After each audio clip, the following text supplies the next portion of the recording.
Bullseye with Jesse Thorn is a production of MaximumFun.org and is distributed by NPR.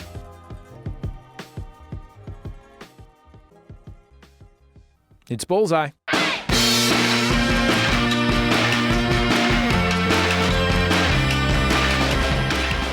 My guest is Edie Falco.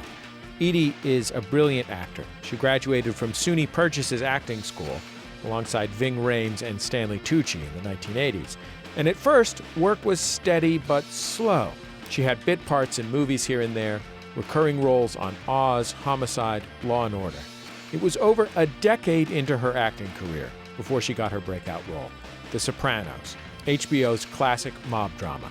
Edie played Carmela, Tony Soprano's wife. She was brilliant on the show, loving, fierce, independent, tragic.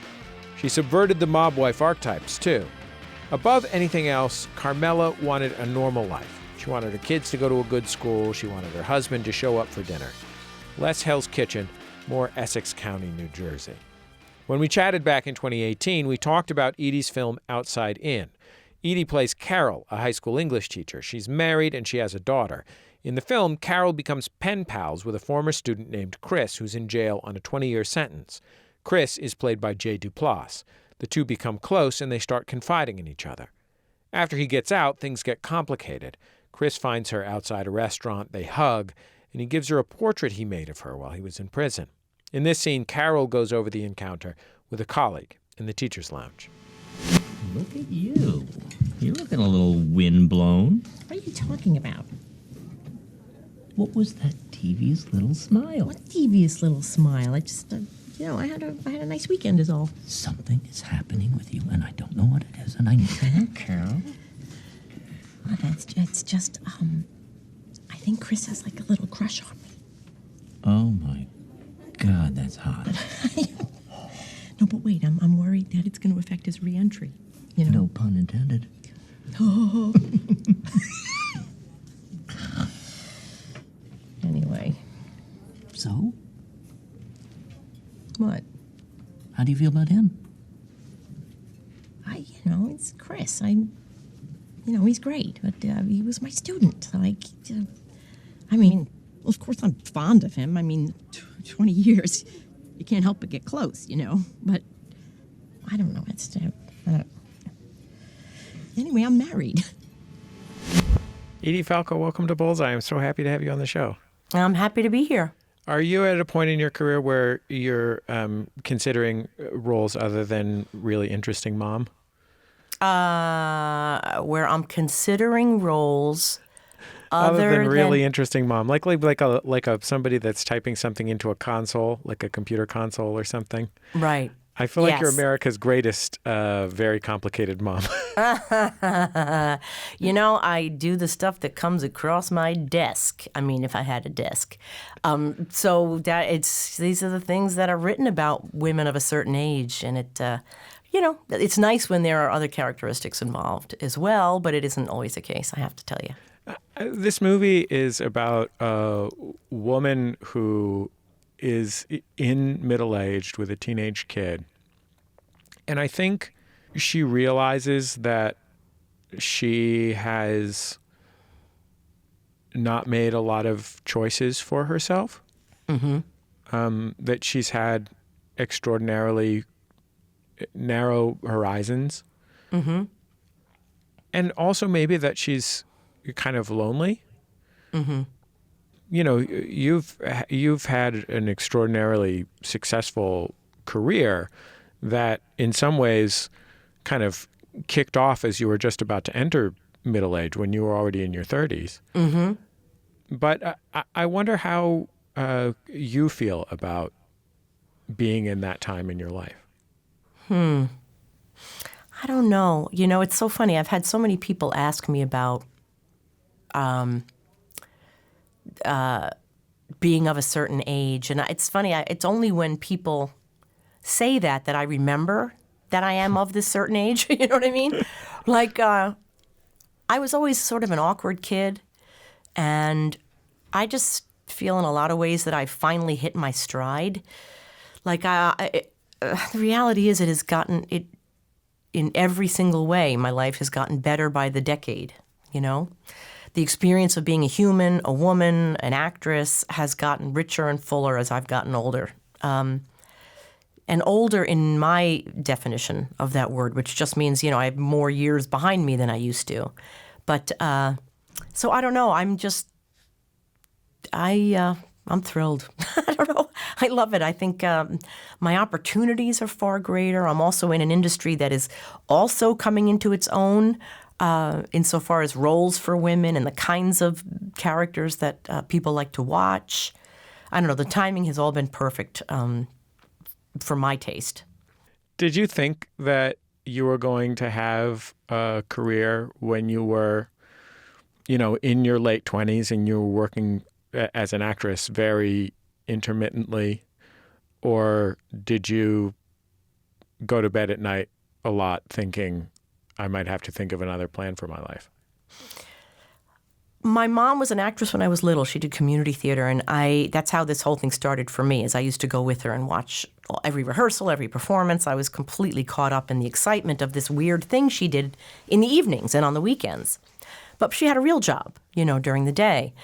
And at a certain point when I realized how much I loved it, I assumed that that's what I would do. I'd get a job, and in the evenings on the weekends I would do those plays that I love. So I don't think I don't think I know, actually. I never imagined turning away from it. I mean, I kind of fantasized about the idea of not having this other job that I had to go to. So if I had gone out to a cast party or something, I could sleep in the next morning. But the idea that I actually make not just money, but I make a comfortable living doing this thing that I love to do is still, to this day, at this point in my career, preposterous to me. So, no, it was never anything I considered not doing. I didn't know I would do it on the scale that I get to do it. So there's a lot of gratitude wandering around my life, and it serves me well. You also, though, went to a really serious and slightly scary acting school at SUNY Purchase. Mm-hmm. Everyone is super serious. And also it's one of those programs where people get dumped out of it. Yeah, all the time.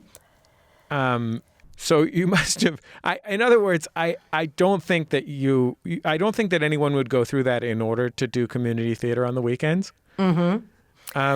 So I imagine you must have been pretty serious. Well, there was never a plan. I'd gone to Purchase first as a liberal arts student. And when I got there, one of my very good friends from high school was also there, and he had gotten into the acting program. So while I was doing my liberal arts stuff, I saw him with the actors, and the longing was almost unbearable. As it would happen, I got very sick very early into my freshman year. I got mono and hepatitis at the same time. They sent me home. And as I recovered, I decided I was going to go back to that same school and audition. If my friend got in, I was going to audition for the theater department, which I did, and which I got in. And throughout my time at Purchase, I was kind of made to feel that I didn't really have a place there. You know, I didn't quite fit in as I had hoped. A lot of the other kids in the program had been the leads in their school play, or they had been given lots of feedback throughout the years that they were talented, and they kind of had an idea of their career, what it was going to be. And I was just sort of lost, and because I didn't know how to do what I was doing. I didn't know how to talk about what I enjoyed doing. Anyway, so the whole time I was at Purchase, I was like, well, I get to do plays, and I get to do them in these great theaters. But clearly these people don't seem to think that I will work once I leave here. And so, I was always on that same sort of, doesn't matter, I'll do a play. I'll do plays. I'll continue to do plays in little walk-up, loft spaces in the 20s in Manhattan. And I was perfectly fine with that. I'm Jesse Thorn. You're listening to Bullseye. My guest is Edie Falco. What was it like when you graduated, and I presume, did you move to Manhattan right after graduation? I did. We had these league auditions. I don't know if you know what they are. I won't bore you with the details, but there's a big audition at the end of the 4 years in front of an audience of casting people and producers. That was like the carrot they held at the end of the stick to do all the hard work of these 4 years. Are these like film and TV casting producers, like Yep. regional theater summer stock producers? No, like, across the board, like, legitimate theater people, film people, everybody. There were, at the time, 11 schools that qualified. There was like Juilliard, Yale, North Carolina School for the Arts, blah, blah, blah, and Purchase was in there. So we would all get, an allotted period of time to show our graduating students. And from that, if you were lucky, someone would call you into their office to meet with them. So out of those league auditions, I ended up, I got an agent and I got my first job. And the day after I graduated, let's just say like June 16th or whatever it was, June 17th, I had to be on the set. So I sort of thought, that I'd gotten the last laugh, like it's going to be smooth sailing. I don't know what anybody's talking about, waiting tables and all that stuff. Anyway, so I did this movie, and I didn't work for 5 years after that. It was as hard as they said it would be. It was a lot of hours of wondering, how I was going to make rent and having to show up for, restaurant shifts. And, it's a tough go of it, for sure. Did you get dropped by your agent? Well, I hadn't heard from him in so long. At some point, I called him to see what was going on. And they said, "Oh, we're so glad that you called. He went into real estate. And if you want to come pick up your headshots, we have them here at the front desk." And that is no joke. Or if you're interested in a condo. Yeah. We know just the guy for you. Yeah. A nice So one that in the was my upper life. 50s. That was my early life in New York.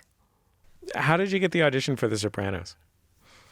I was doing Oz at the time, and so I was busy. It was kind of a busy work week, and I had heard about the project. I thought it was about singers, honest to God, and so I thought, well, they probably won't call me. And then I heard it was about like Italian mobsters or something, and I thought, well, they won't call me. They called me. I read it. I thought, yes, I totally know who this woman is. They'll never cast me.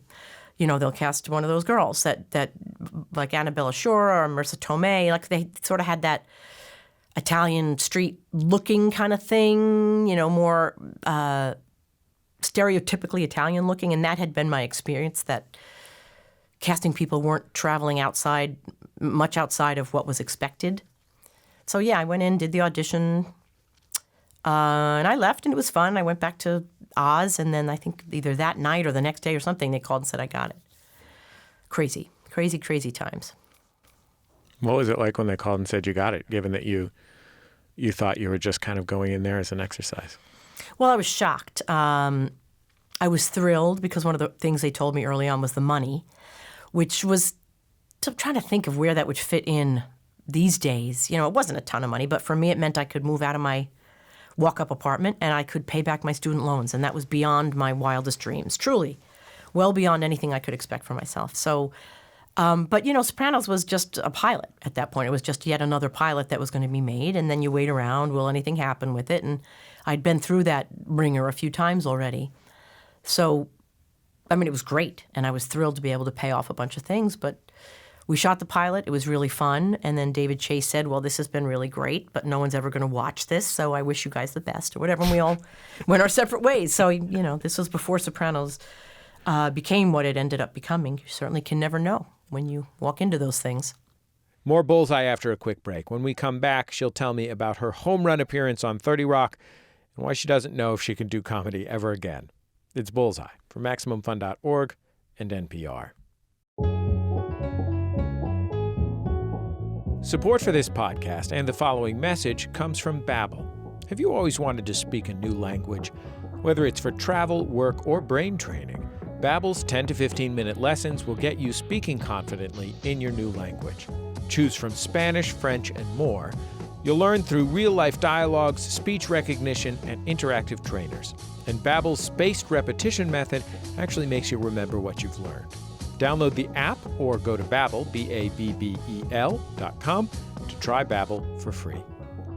No matter what you've got planned, you need a song of the summer. This week on NPR's Pop Culture Happy Hour, we are rounding up experts from NPR Music. We will play a ton of songs to lift your spirits, and you might even find your next favorite artist. That's NPR's Pop Culture Happy Hour. Listen and subscribe now.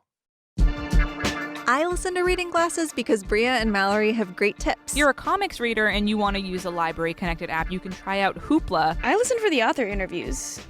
I'm mad at myself that I waited as long as I did to start reading Joan Didion. They give me reading advice I didn't even know I needed. If you go in person to an event and go up to an author or a filmmaker or anybody and tell them what you don't like about their work, you're a trash baby. Look, I understand you didn't like Heroes Season 3. That's fine. I don't actually need to know that information. I'm Bria Grant. And I'm Mallory O'Mara. We're Reading Glasses, and we solve all your bookish problems every Thursday on Maximum Fun.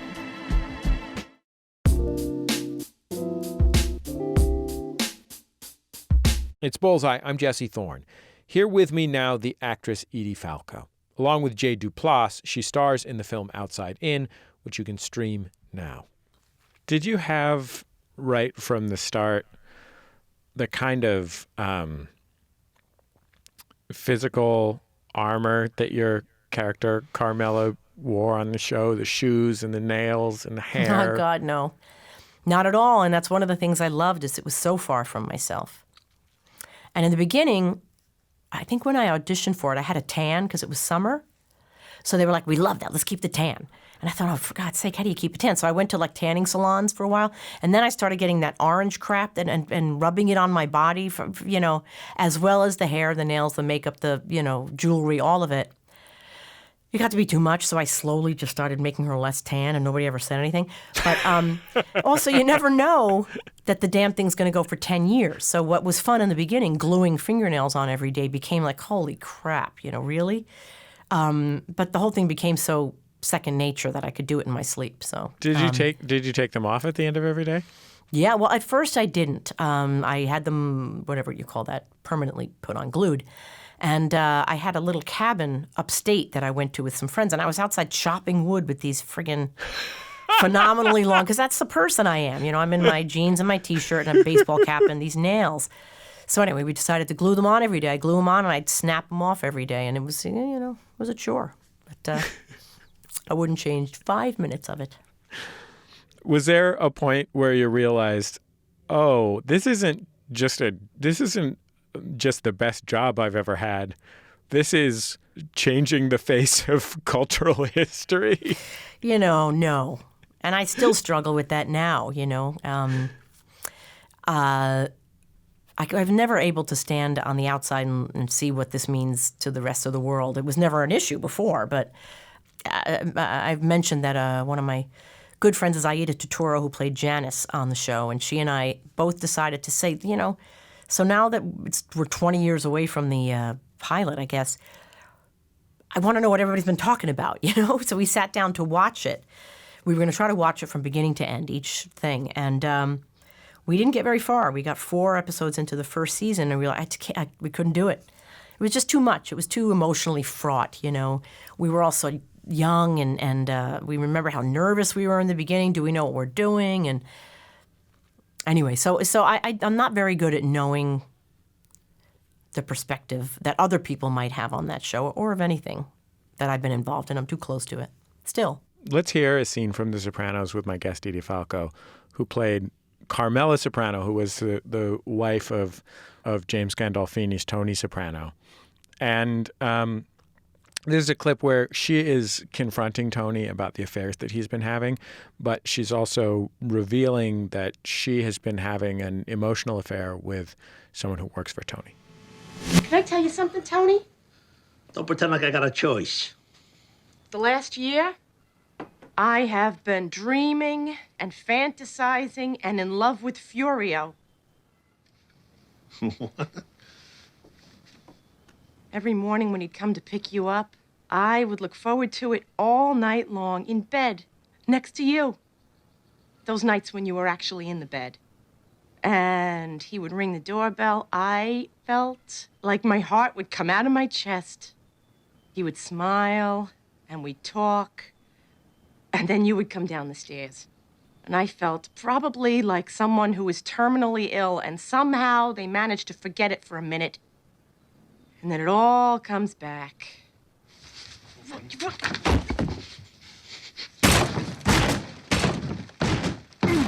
He talked to you all. Poor you. He made me feel like I mattered.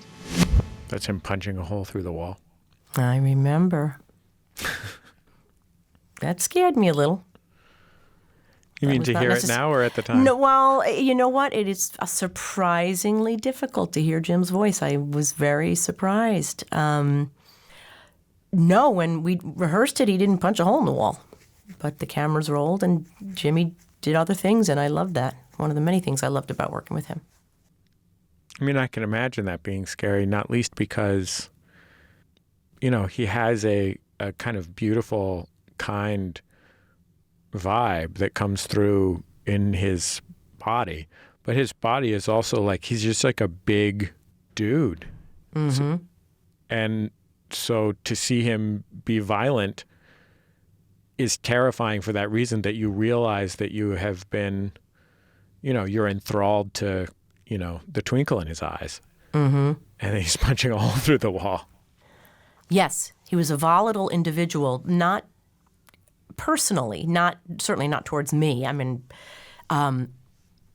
but my reaction, I recall, was really more as Carmela than as Edie. Like, I don't think I ever really feared for my safety.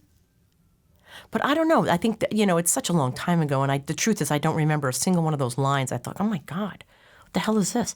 But I do remember him punching that wall and thinking she wanted him to get that angry. You know, that's what she was hoping for. She wanted to goad him, and, you know, she knew that she could still move him in that way. So, yeah, my reactions to Jim were all as Carmela. As I have said in previous interviews, we didn't have much of a personal relationship, he and I. It was just Tony and Carmela, really. But that was a pretty intense one. Well, especially for 10 years. Yep. Yeah.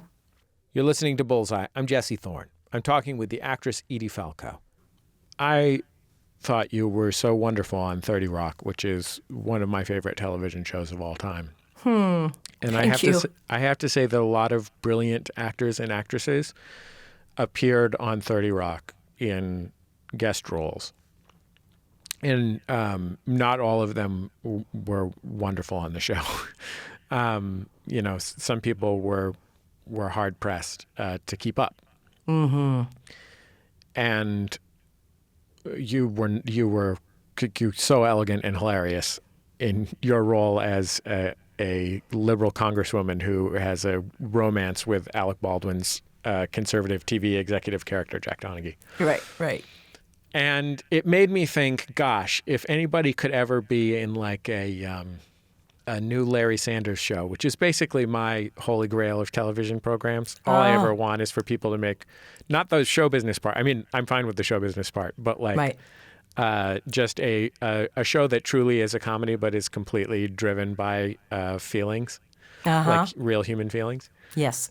It would be you. And I wonder if is Nurse Jackie, which is a show that sort of presented itself like it might be like an outrageous comedy, but became a drama with funny moments. Yeah. Is that as close to a straight comedy as we're going to get out of Edie Falco? Gosh, you know, I have no idea. I have no idea. I'm at the point now where I get sent stuff and I read it. And, you know, I have some sort of kinesthetic reaction to it, and within that I make a decision about whether or not to do it. So, I mean, it's anybody's guess as to what comes next and what comes after that.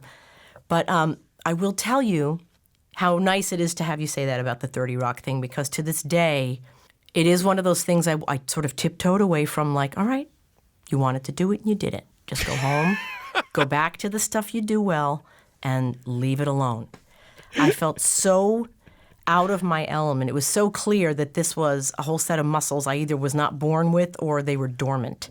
You know, I watched Alec and I thought, holy crap, this is really It's like being in the circus or something. I just didn't know what the heck was going on. Look, I'm not trying to be a jerk or anything to Alec Baldwin, but you're funnier than Alec Baldwin. Oh, come on. Yeah, for sure. No doubt about it. All right, I'll take it. No, I didn't feel like it at the time, I have to say. I was thrilled to have been asked to do it, but these guys, were really, I was terribly out of my element.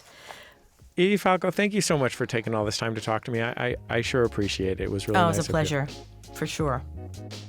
Edie Falco.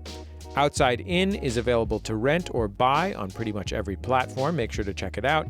And also, if you haven't seen her on 30 Rock, it really is. I mean, that was a show with a lot of celebrity guest stars, and I think she might have been the best. Give it a look. You'll see what I mean.